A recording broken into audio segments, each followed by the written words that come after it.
नून league हमारे लोगों को भी एडजस्ट करती है तो मुश्किलात होंगी। कोई एक पार्टी मुल्क को बहरान से नहीं निकाल सकती।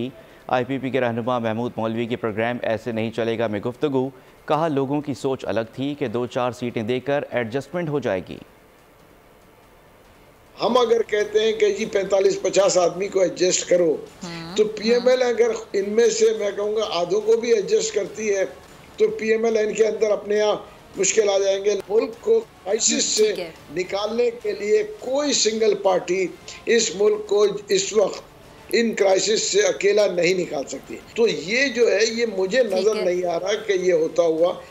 देखिए ना, असल में लोगों की थिंकिंग उस वक्त PML-N की थी कि 2-4 सीटों में इनको देके और ये जो है एडजस्टमेंट हो जाएगा।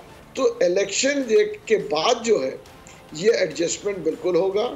जिस तरह से पंजाब में पीपल्स पार्टी के वर्कर को इंतकाम का निशाना बनाया गया, तो ये एक बड़ा अहम मरहला है और हमारा इस वक्त मुकाबला यही है कि हम ऐसे प्लान के साथ, ऐसे मैनिफेस्टो के साथ मैदान में आए कि लोगों को समझ आए। और अगर अवाम से जीत के कोई एक पार्टी 2/3 मैंडेट लेकर आती है तो वो बिल्कुल उसके पास सलूशन होता है। सब्सक्राइब करें और बेल दबाएं ताकि कोई खबर रह न जाए।